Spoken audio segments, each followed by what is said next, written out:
My story is about language, identity, and resilience. My story of resilience didn't start with me. It started with my parents who had limited means, but unlimited belief in hard work and being resilient. I want to take you back to 1990s to my town located in the central part of India where my journey began. I studied in Hindi medium school. Hindi was not just a language, it was the foundation of my thinking. It gave me confidence, clarity, and sense of belonging. I was ambitious, but in high school, something changed. I entered 11th grade, I began interacting with English medium students. And for the first time, the language felt like a divider. I understood the subjects just as well, but expressing myself in English was not as easy. I kept asking myself, why should the language you study in decide your confidence? That feeling followed me into my engineering college from 1994 to 1998. That phase taught me a lesson. Resilience is not always allowed.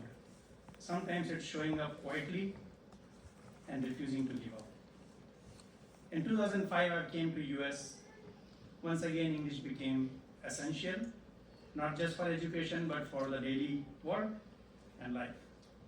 Over time, I adapted, English became natural. But something unexpected happened. As English grew stronger, my connection to Hindi, my language, started to fade away. The language of my childhood and identity was slowly disappearing. In 2018, I was traveling every week for work. At the same time, my son turned 5. I decided to teach him Hindi, with which I grew up. I quickly realized something important. A language cannot survive in isolation. Children need children to play with, grow with, learn with, talk to. So, you can make, as they say, you can make a child a baseball player, but a baseball player needs a team to play with. So during one of the most demanding phases of my life around 2018, I decided to start a Hindi language school with support from my beautiful wife, Anshuyan, sitting right here. I created a Google form and booked a room in a local library. But night before that, I could not sleep. I kept refreshing the form, limited registration, limited volunteers, and a fear that kept returning. What if families come but no volunteers to teach? The next morning, I went to library, arranged the chairs, set up the microphone, families walked in. After my presentation, I put the microphone down and asked, is there anyone who would like to teach?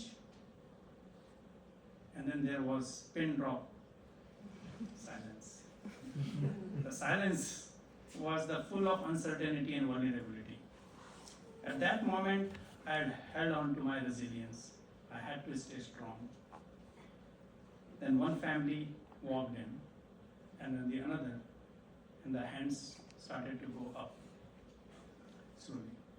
In November 18, we started with 22 students, and the journey began.